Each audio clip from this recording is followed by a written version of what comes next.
수년 전에 우리 한동안 인터넷에서 자주 떠도는 그런 사진과 글이 하나 있었습니다. 우리 초등학교 슬기로운 생활 문제였어요. 문제가 어떤 문제가 있냐면 문제 내용이 이겁니다.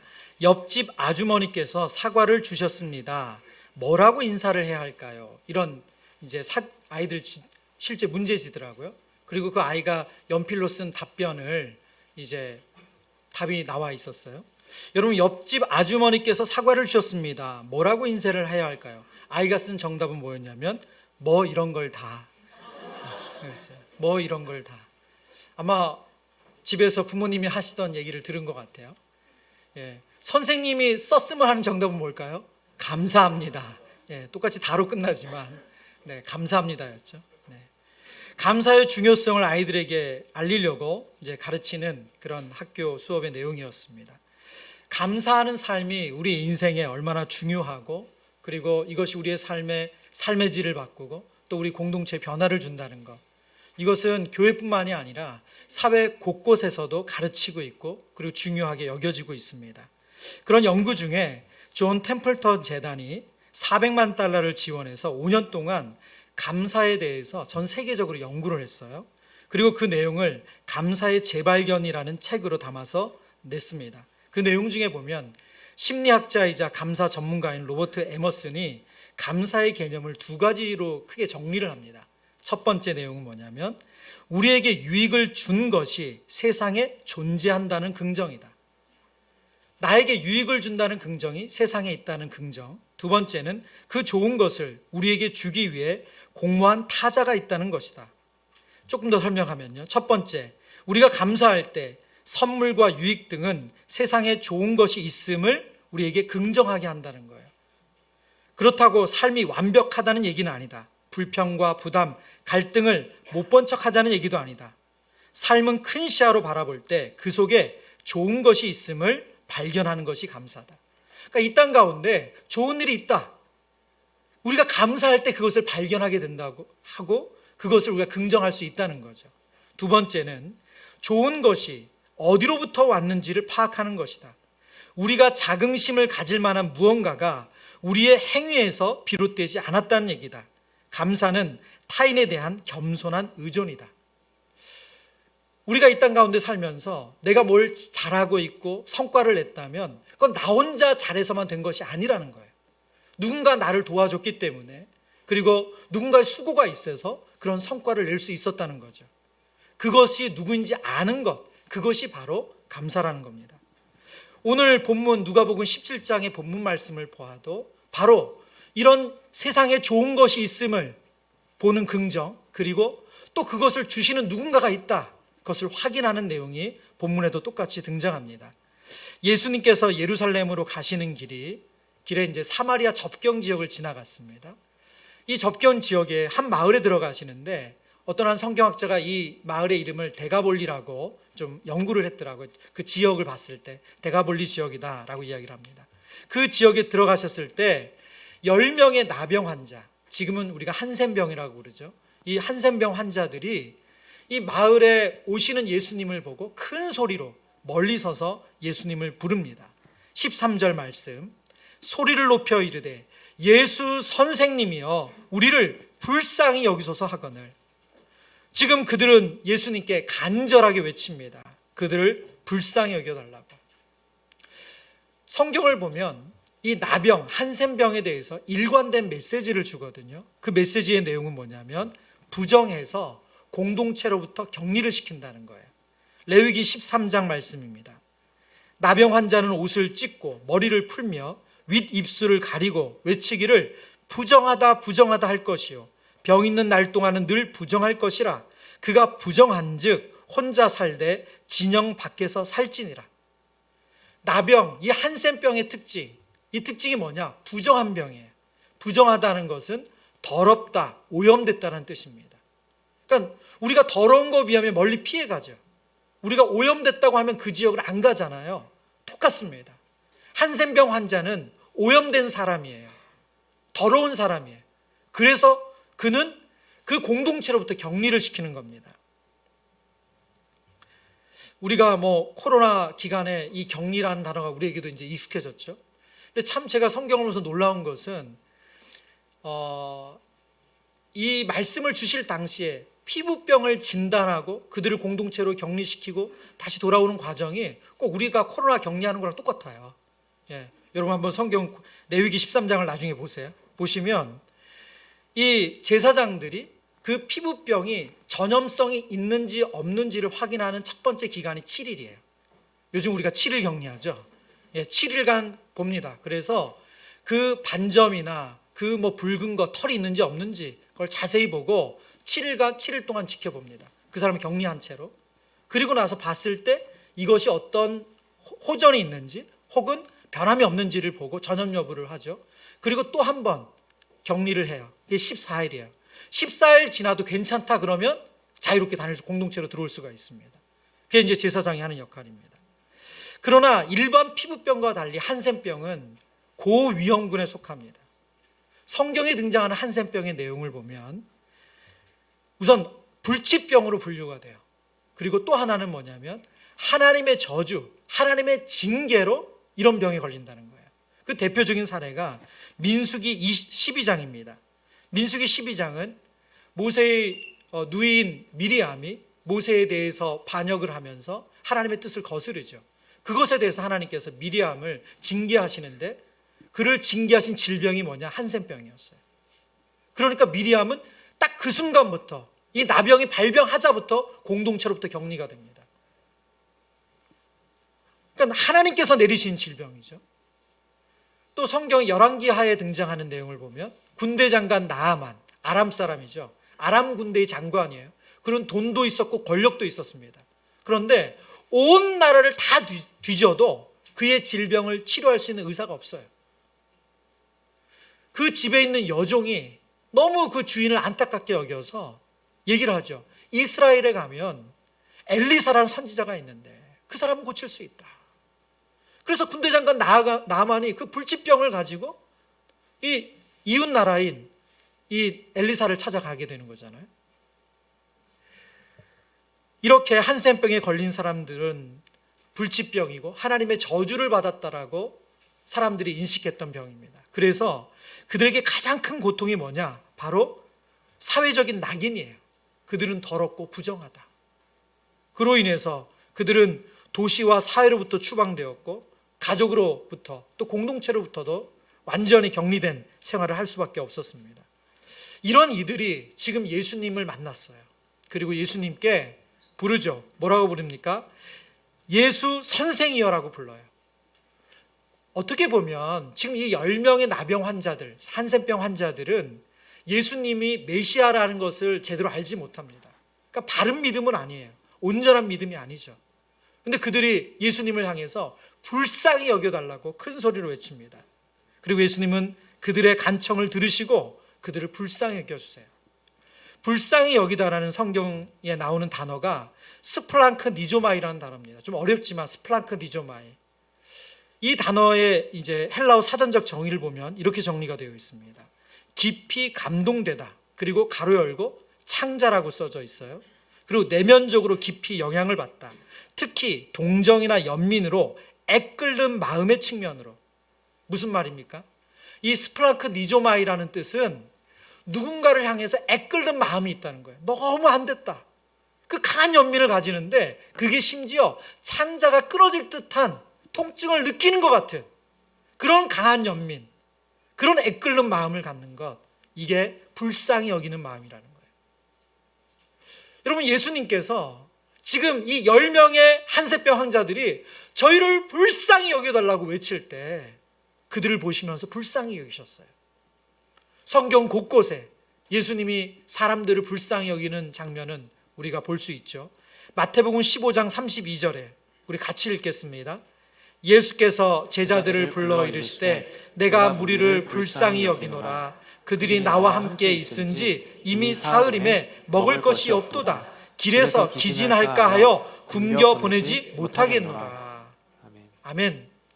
예수님의 말씀을 듣던 많은 무리가 있었는데 그들이 예수님과 사흘이나 함께 있었대요. 그리고 이제 그들이 돌아가야 되는데 너무 멀리 나와 있고 먹지 못한 지 시간이 기니까 그들이 가다가 기진해서 무슨 일을 당할까? 예수님이 그들을 불쌍히 여기셨대요. 그래서 예수님이 그들을 제자들이 가지고 있는 음식을 가지고 먹이셨어요. 바로 4,000명을 먹이셨다고 마태복음 15장에 기록되어 있습니다.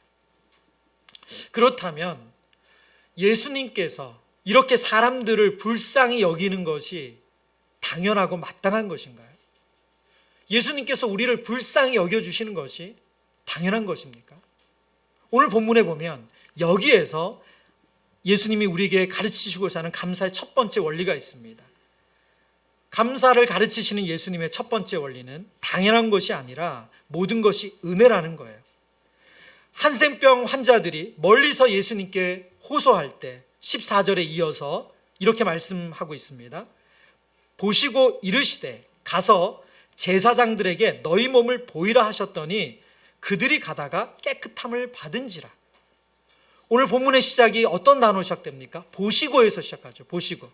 이 보시고라는 단어는 눈으로 보다라는 의미도 있지만 이해하다, 알다라는 뜻을 가지고 있어요. 그들의 상황을 이해한다, 안다는 뜻이에요. 10명의 환자들, 이 한센병 환자들이 얼마나 힘든지, 얼마나 고통스러운 삶을 사는지, 얼마나 비극적인 삶을 사는지 예수님이 그들을 보셨다는 것은 그런 그들을 아신다는 거예요. 그래서 예수님께서 그들을 치료해 주십니다. 우리 성도님들이 좋아하고 암송하는 말씀 중 또 그리고 액자로도 많이 만드는 말씀이 하나 있는데요. 민수기 6장 말씀이죠. 제사장의 축복 기도입니다. 말씀 한번 볼까요? 여호와는 내게 복을 주시고 너를 지키시기를 원하며 여호와는 그의 얼굴을 내게 비추사 은혜 베푸시기를 원하며 여호와는 그 얼굴을 내게로 향하여 드사 평강 주시기를 원하노라 할지니라 하라. 이 말씀은 하나님께서 제사장 아론을 통해서 이스라엘 백성들을 축복하기 위해서 주신 기도문이에요. 여러분, 이 축복의 핵심이 뭡니까? 하나님의 얼굴이 누구를 향하는 거예요? 우리를 향하는 거예요. 하나님의 얼굴이 우리를 향하는 것을 오늘 성경은 복이라고 말하고 있어요. 여호와는 그 얼굴을 내게 비추사 은혜 베푸시기를 원하며 여호와는 그 얼굴을 내게로 향하여 드사 평강 주시기를 원하노라. 하나님이 보시는 것, 하나님이 우리를 보시는 것이 축복이래요. 지금 예수님께서 10명의 그 나병 환자들이 저희를 불쌍히 여겨달라는 외침을 들으시고 보셨어요. 그리고 어떤 일이 임했습니까? 그들에게 낫는 복이 임했어요. 10명의 환센병자에게 이 놀라운 은혜가 임했습니다. 그들은 완전한 신앙 고백을 한 것도 아니고 그들은 정말 불완전한 고백을 했지만 예수님은 그것을 외면하지도 않으시고 그들의 간구를 들어주셨어요. 그런데 그들을 17장 18절에 보면 그들의 그 다음 행동은 예수님이 기대한 것과 달랐던 것 같아요. 17절 말씀, 예수께서 대답하여 이르시되 10사람이 다 깨끗함을 받지 아니하였느냐? 그 9은 어디 있느냐? 이 이방인 외에는 하나님께 영광을 돌리러 돌아온 자가 없느냐 하시고, 이 말씀 속에 예수님의 책망이 담겨져 있죠. 10명의 한센병자 중에 가다가 나은 것을 확인하고 돌아와서 예수님의 발 앞에 감사를 표현한 사람은 단 한 사람이었습니다. 16절 말씀을 보면 이 사람이 사마리아 사람이래요. 그래서 예수님께서 이 이방인 외에는 이렇게 말씀하시는 거죠. 이 이방인 외에는. 여러분, 왜 오직 이 사마리아 사람 한 사람만 예수님께 감사했을까요? 성경을 보면 나머지 9명이 다 유대인이라는 아주 정확한 근거는 없어요. 그러나 본문의 내용을 자세히 살펴보면 정황상 그들이 다 유대인인 것은 추측은 할 수가 있습니다. 이것에 대해서 신학학자 데이비드 갈란드 박사가 이 본문의 내용을 이렇게 해석을 했습니다. 다른 9명은 어떻게 이해를 해야 하나? 아마도 다른 사람들은 하나님을 당연시했거나 자신들이 이행해야 하는 종교 제의들 때문에 마음이 분산되어 하나님께 전혀 주의를 기울이지 못했거나 또는 그저 본성상 감사하지 않는 사람들이었을 것이다. 사실은 이 성경학자도 모든 가능성을 다 열어놨어요. 예. 근데 제가 이 데이비드 갈런드 박사의 글을 읽고 또 본문을 묵상하면서 하나님 주시는 힌트가 있다는 생각이 들었어요. 아마도 다른 사람들은 하나님을 당연시했거나, 왜 그들은 하나님을 당연시했을까요? 왜 그들은 이런 은혜 받는 걸 당연시했을까요? 유대인과 사마리아인이 갖는 차이가 무엇입니까? 유대인은 혈통적으로 아브라함의 자손이고 하나님의 자녀예요. 그들은 날 때부터 하나님의 자녀로 태어났다고 확신합니다. 그래서 하나님이 그들을 돌보시는 게 너무 당연해요. 마땅해요. 그들은 구원받는 것이 너무 당연하다고 생각해요. 왜요? 아브라함의 자손이기 때문에. 그러나 사마리아 사람은 어떻죠? 그들은 순혈이 아니에요. 그들은 아수르에 의해서 지배를 당하는 그 과정 가운데 혈통이 섞였어요. 그래서 그들은 혈통적으로 아브라함 자손이라 말할 수가 없습니다. 그들은 영적인 열등감을 가지고 살아요. 예루살렘에서도 예배드리지 못해요. 그들은 하나님의 자녀이고 싶지만 유대인들이 보기에 그들은 이방인보다, 그러니까 완전 타민족보다 못해요. 여러분, 사마리아인에게 이 하나님이 베푸신 은혜는 너무너무 놀라워요. 당연한 것이 아니에요. 그러나 나머지 9 유대인들에게는 이런 일이 있을 수도 있다. 아, 내게도 일어났구나.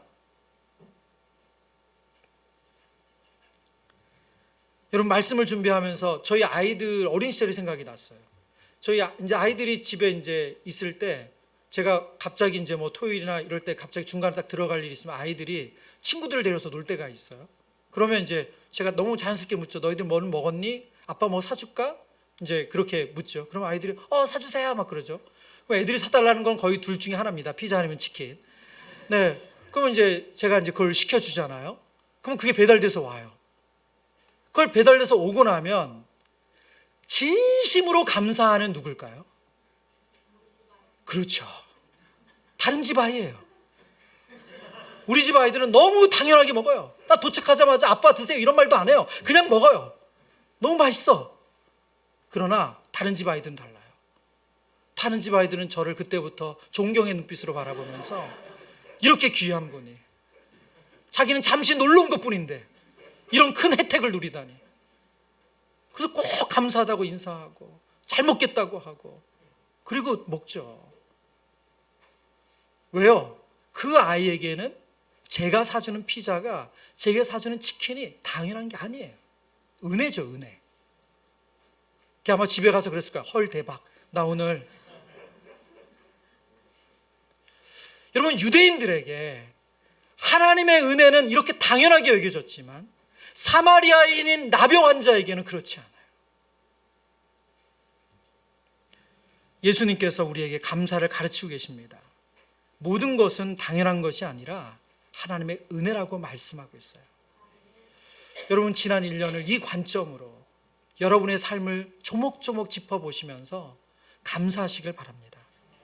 우리가 두 발로 이 자리에 앉아서 예배드리는 것, 어떻게 이것이 당연한 일입니까? 이렇게 예배 처소가 있는 것, 이것이 당연한가요? 오늘도 귀한 찬양으로 섬긴 세션팀과 그리고 우리 찬양팀, 우리 찬양대, 이게 당연한 건가요? 여러분의 지금 오늘 들어오실 때 받았던 그런 감사 스티커와 감사 엽서, 여러분께 당연한 건가요? 그럼 다 하나님의 은혜입니다. 여러분, 신앙생활하면서 한편으로는 우리에게 그게 너무나도 자연스러운 일이지만 우리가 늘 조심해야 되는 게 익숙해지는 거예요. 그럼 당연해져요. 그럼 감사가 없어요. 은혜가 아니에요. 매번 똑같다고 생각해요.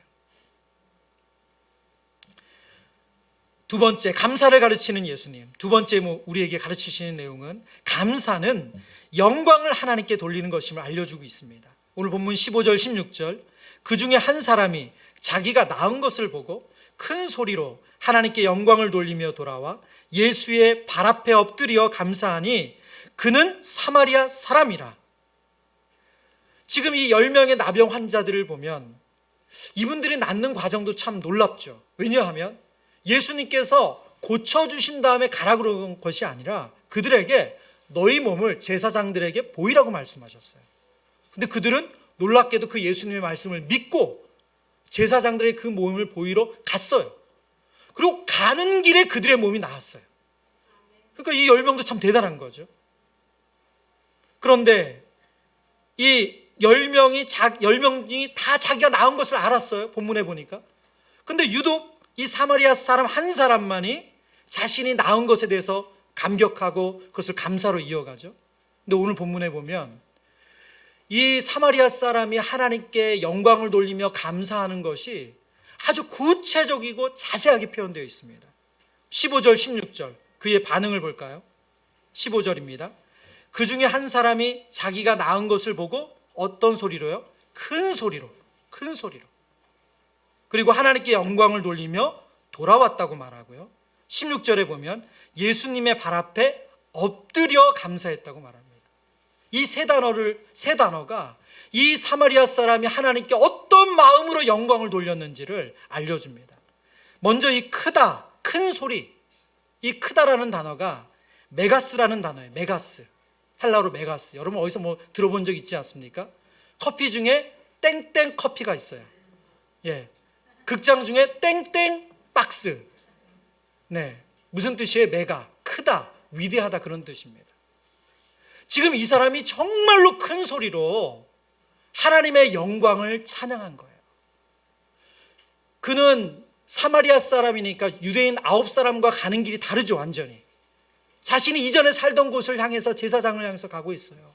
근데 가던 중에 자신의 그 더러워진 몸이 깨끗해진 것을 확인했어요. 그 소리로 그 순간 이 사람이 어떻게 한 거예요?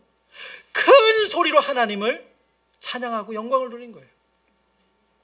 말씀을 준비하는데 제가 얼마 전에 신방했던 가정의 이야기가 생각이 났어요. 이 가정의 아이가 지금도 어린데 이 아이가 더 어릴 때 한 4살쯤 되었을 때래요. 그때 아이가 아빠랑 같이 있다가 킥보드를 타다가 아빠가 잠깐 딴 데 보는데 애가 내리막길로 가다가 붕 뜬 거예요. 그리고 애가 얼굴을 땅에 박았어요. 그리고 어떻게 됐겠어요?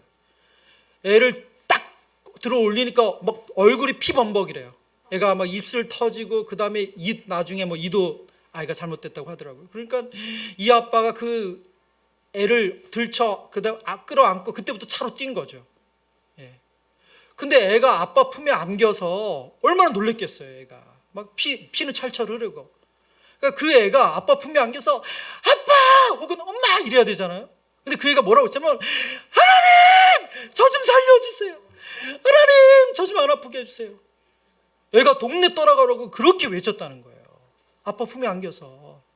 그리고 이제 애를 차를 태우고 그 엄마까지 오셔가지고 응급실에 가서 병원을 가는데 병원에서도 계속 걔가 하나님 저 좀 살려주세요. 저 좀 안 아프게 해주세요.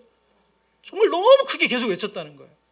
그리고 이제 의사 선생님하고 간호사 선생님이 처치를 하려고 애를 붙잡고 막 하는데 애가 거기서 계속 막 하나님 이러다가 그 다음에 애가 엄마 기도해줘, 엄마 하나님께 기도해줘 막 그러더라는 거예요. 그러니까 애가 계속 그러니까 엄마는 속으로 계속 기도하고 계셨다고. 그런데 멈추질 않는 거예요, 그 얘기를. 그러니까 옆에 계시던 의사 선생님 참지 못하고 어머님 기도 좀 하시죠. 그래서 소리내서 기도를 했다는 거예요. 큰 소리. 어떻게 그렇게 애가 그럴 수 있냐고 여쭤봤어요. 너무 참 감사도 하고 신기도 하고 놀랍잖아요. 그랬더니 둘째가 태어나면서 이제 친정어머님이 아이를 보셨는데 아이가 조금이라도 아프면 어머님이 기도를 가르쳤다는 거예요. 너 하나님 고쳐주신다. 하나님께 기도하자. 누구야? 하나님 고쳐주신다. 하나님께 기도하자. 그래서 얘는 조금만 아프면 기도하는 게 이 아이의 말하자면 습관인 거죠. 그래서 그렇게 기도했다는 거예요. 여러분에게도 그런 축복이 있길 바랍니다. 여러분 지금 사마리아 사람이 큰 소리로 영광을 하나님께 돌렸다는 것은 바로 이런 의미예요. 모든 사람이 듣도록, 어떻게 보면 도리어 민망할 정도로. 그 다음에 쓰인 단어가 돌아와라는 단어입니다. 돌아와. 몸을 돌이켜서 예수님께로 방향을 돌린 거죠. 한 성경학자가 이 본문을 이렇게 주석했습니다. 보는 것과 예수님께 돌아오는 것은 그의 회심에 해당하며 가장 중심이 되는 일이다. 뭐라고 설명하고 있습니까? 그가 돌아온 것이 그의 회심을 알려주는 가장 중요한 행동이라는 거예요. 그리고 그 다음에 이 사마리아 사람은 예수님 앞에 엎드려서 예수님 앞에 감사를 표현합니다. 오늘 본문에 쓰인 엎드리다는 단어는 쓰러지다, 넘어지다, 패배하다 또는 전투에 죽다라는 의미를 가지고 있습니다. 사람에게 이 말을 쓸 때는 얼굴을 땅에 바짝 대고 엎드리는 모습을 말하는 것이 이 단어입니다. 지금 사마리아 사람이 예수님 앞에 어떤 정도로 감사를 표현하고 있는 거죠? 이제 예수님께 절대 복종하겠다, 그 심정으로 감사를 표현하는 거예요. 예수님을 하나님의 아들로, 예수님을 자신을 살리신 하나님으로 인정하며 그 앞에 완전히 엎드려 예수님을 주인으로 고백하는 것입니다. 지금 하나님께서 우리에게 감사를 알려주고 있어요. 우리의 인생의 모든 감사는 누구에게 돌려야 합니까? 하나님께 돌려줘야 돼요. 하나님께. 모든 칭찬과 감사를 하나님께 돌리는 것입니다. 누가복음 2장 20절에 목자들이 예수님을 경배하고 오는 모습을 많은 성경학자들은 오늘 사마리아 사람의 이 경배의 모습과 같은 장면이라고 설명을 해요. 누가복음 2장 20절, 목자들이 자기들에게 이르던 바와 같이 듣고 본 그 모든 것을 인하여 하나님께 영광을 돌리고 찬송하며 돌아가니라. 예수님이 하나님의 아들로 태어나실 것을 천사들을 통해서 들었어요. 그리고 그들은 예수님의 어머니 마리아를 찾아가서 그 아이를 보고 경배하면서 하나님께 영광을 돌립니다. 이 모습이 오늘 사마리아 사람이 예수님 앞에 엎드려서 예수님을 경배하고 하나님께 영광을 돌리는 모습과 같다, 이렇게 말씀하고 있습니다. 우리가 하나님께 감사를 올려드릴 때 우리가 예수님을, 우리가 하나님을 우리의 유일한 주인으로 인정하는 그런 행위인 줄 믿습니다. 그래서 믿음은 감사와 별개가 아니에요. 우리가 믿음이 좋다, 믿음이 성숙하다 하는 것은 감사의 깊이가 깊은 것이고 그리고 감사의 넓이가 넓은 것입니다. 그래서 예수님께서 17절 18절 우리가 읽었던 말씀 한 번 더 제가 읽습니다. 예수께서 대답하여 이르시되 10사람이 다 깨끗함을 받지 아니하였느냐? 그 9은 어디 있느냐? 이 이방인 외에는 하나님께 영광을 돌리러 돌아온 자가 없느냐 하시고, 예수님이 이 말씀 사마리아 사람에게 하신 말씀입니까? 아니에요. 예수님 이 말씀은 예수님과 함께 있는 유대인 제자들에게 하신 말씀이에요. 왜 사마리아 사람 한 사람만 이 은혜를 하나님께 영광을 돌리느냐? 그들 안에 당연하다고 여기는 하나님의 은혜에 대해서 예수님께서 책망하시는 거죠. 추수감사절을 우리가 보내면서 우리의 모든 감사가 하나님께로 향하기를 축원합니다. 세 번째, 감사를 가르치시는 예수님은 감사는 더 큰 은혜로 우리를 이끈다는 것을 알려주고 계십니다. 오늘 본문의 마지막은 구원의 이야기로 마무리가 됩니다. 오늘 19절 말씀 우리 함께 읽어보겠습니다. 그에게 이르시되 일어나 가라, 내 믿음이 너를 구원하였느니라 하시더라. 아멘. 일어나 가라. 예수님 앞에 얼굴을 땅에 대며 내가 주님 당신은 하나님이십니다, 그 고백을 하는 사마리아 사람에게 일어나라, 내 믿음이 너를 구원하였느니라. 여러분, 이 사건은 사마리아 사람인 이 나병 환자에게는 그가 병 나은 것보다 기적 같은 일이에요. 앞서 설명드린 것처럼 아수르의 지배를 받으면서 그들의 혈통이 섞인 이 사마리아 사람들에게는 자신들은 하나님의 자녀이고 싶지만 유대인들의 보기에는 다른 이방 사람들보다도 더 더러운 사람들이에요. 절대 하나님의 자녀가 될 수 없는 사람들이에요. 뿐만 아니라 하나님께서 다윗에게 약속하신 예루살렘에서도 예배도 드리지 않아요. 그러니 그들은 더 악하다고 생각했어요. 그런 심한 영적 열등감에 사로잡혀 있는 사람들이 사마리아 사람들이에요. 그런데 그에게 예수님께서 내 믿음이 너를 구원하였다. 무슨 말이에요? 이제 너는 내 자녀야. 그는 나병이라는 불치병만 고침받은 것이 아니라 영원한 하나님 나라의 자녀가 되는 은혜를 누리게 되었습니다. 어떻게 이것이 가능했습니까? 하나님께 감사함으로, 그가 받은 은혜를 감사를 표현함으로 그는 더 큰 은혜를 누리게 됩니다. 누가복음에 내 믿음이 너를 구원하였다는 이 문장이 4번 등장해요. 첫 번째가 7장입니다. 예수님의 발에 향유를 부은 여인. 그런데 그 본문을 보면 모든 사람들이 그 여인을 죄가 많다 이렇게 표현해요. 그런데 예수님께서 그 여인에게 내 믿음이 너를 구원하였다 말씀하셨어요. 그 다음 등장이 8장입니다. 8장에 등장하는 사람은 예수님의 야이로의 딸을 고치러 가시던 그 예수님의 옷깃을 믿음으로 잡은 여인이죠. 그 여인은 12의 혈류병이 걸려있대요. 유출병이죠. 이 피가 흐르는 병도 부정한 병이에요. 그래서 사람들에게 같이 있으면 안 됩니다. 격리가 돼야 되는 분이죠. 그런데 이분도 정말 예수님이 아니면 자신이 살 수 없다라는 그 믿음 가지고 예수님의 옷자락을 만지고 나았어요. 근데 예수님이 자신을 돌이켜서 그녀를 보시고 내 믿음이 너를 구원하였다. 그도 하나님의 자녀가 되었다는 걸 선포해 주셨어요. 그리고 세 번째 사건이 오늘 17장 사건이고요.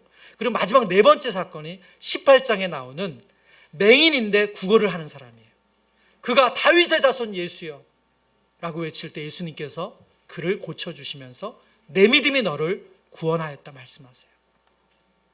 여러분, 공통점이 뭔가요? 절박한 마음, 겸손한 마음으로 하나님의 은혜를 구한 자들에게 하나님께서 그들을 만나주시고 그들을 하나님 자녀 삼아 주셨어요. 사회적인 편견, 종교적인 편견을 깨고 예수님은 그들이 하나님의 자녀라는 것을 선포해 주셨습니다. 여러분, 이것이 얼마나 영적으로 중요한 메시지입니까? 우리가 얼마 전까지 요한복음을 살폈는데 요한복음 1장 11절에서 13절 말씀 같이 읽어보겠습니다. 자기 땅에 오매 자기 백성이 영접하지 아니하였으나 영접하는 자 곧 그 이름을 믿는 자들에게는 하나님의 자녀가 되는 권세를 주셨으니 이는 혈통으로나 육정으로나 사람의 뜻으로 나지 아니하고 오직 하나님께로부터 난 자들이니라. 아멘. 아멘. 여러분, 내 믿음이 너를 구원하였다 말씀하시는 그 모든 대상들은 혈통으로나 육정으로나 사람의 뜻으로 난 것이 아니라 하나님의 뜻, 무엇입니까? 은혜예요. 은혜로 구원받은 이들이에요. 여러분, 이 17장 본문의 마지막 세 번째 단락의 내용이 뭐냐면 바리새인들이 예수님께 하나님의 나라가 어느 때 임합니까? 라는 질문을 하고 예수님이 대답하시는 내용이에요. 여러분, 바리새인들은 유대인으로서 하나님의 말씀을 너무 잘 아는 사람들이죠. 그들은 유일한 구원의 길이신 예수님을 눈앞에 두고도 예수님을 영접하지 않았어요. 우리가 방금 읽은 요한복음 말씀 그대로죠. 자기 땅에 오매 자기 백성이 영접하지 아니하였으나 그들은 예수님을 영접하지 않았어요. 왜요? 그들은 혈통으로 구원받았다고, 사람의 뜻으로 구원받았다고 확신했기 때문에 그래요. 그러나 이 사마리아 사람, 자신은 구원받을 자격이 없다고, 더러운 피를 가지고 있다고, 자신들은 하나님이 인정하지 않는 곳에서 예배를 드리고 있다고, 이런 영적 열등감을 가지고 있는 그에게 예수님께서 내 믿음이 너를 구원하였다, 하나님의 은혜를 베풀어 주셨어요. 하나님께 드리는 감사는 더 큰 은혜의 문을 여는 열쇠인 줄을 믿습니다. 여러분, 하나님께서 우리에게 오늘 감사라 말씀하세요. 11월, 12월 이 남은 이 5주, 6주의 기간 동안 여러분 정말 여러분의 삶에 하나님께서 행하신 일들 하나하나 떠올리시면서 하나님 주신 큰 은혜를 누리시길 축원합니다. 시편 136편, 우리 지난주 말씀이었죠. 함께 읽습니다. 여호와께 감사하라. 그는 선하시며 그 인자하심이 영원함이로다. 아멘. 우리 유아유치부 어린이들이 이 말씀의 고백을 저희보다 먼저 했어요. 그래서 제가 좀 나누기를 원합니다. 우리 아이들의 고백이 너무 예쁘고 사랑스러워서. 네. 여러분, 오늘 본당 로비에 가면 있습니다. 이게 감사 호박이에요. 우리 지난주에 아이들이 만든 거예요. 글씨는 아이들이 못 써서 선생님이 썼습니다. 네. 근데 아이들이 지금 여기 띠가 다 감사 제목이에요. 예. 근데 제가 읽어드릴게요. 우리 예꼬들의 감사 제목. 우리 하나이가 이렇게 썼어요. 지금 보실 수가 있습니다. 예수님 믿게 해주셔서 감사합니다. 너무 사랑스럽지 않나요? 유치원 잘 다니게 해주셔서 감사합니다. 겨울이 오게 해주셔서 감사합니다. 저는 이 대목이 너무 와닿았어요. 우리는 왜 추워 뭐 이러는데 얼마나 너무 네. 그리고 마지막 놀라워요. 사람으로 태어나게 해주셔서 감사합니다. 피노키오는 사람이 아닌데. 네. 두 번째 어린이에 감사해요. 매일매일 행복하게 해주셔서 감사합니다. 저는 이 집에 살고 싶어요. 네. 지구를 지켜주셔서 감사합니다. 매일매일 자동차 장난감 가지고 놀 수 있게 해주셔서 감사합니다. 우리 아이들이 지난주 감사 호박 만들기 하면서 쓴 감사예요. 오늘 여러분 오늘 감사 스티커 받으셨잖아요. 여러분 꼭 쓰세요. 감사는 표현하는 겁니다. 그래서 여러분 정말 나 그렇게 깊게 생각하지 괜찮습니다. 여러분 머리에 떠오르는 거 하나님을 향한 그 감사를 적어보세요. 그리고 감사 트리에 꼭 붙이고 가세요. 그리고 받으신 감사 엽서 가지고 지난 한 해 돌아볼 때 나를 위해서 기도해 주신 분, 그리고 사랑으로 섬겨주신 분 생각나신다면 꼭 그 감사를 표현해 주시길 바랍니다. 우리 하나님의 은혜 함께 찬양 드리며 하나님께 감사의 기도 올려드리길 원합니다.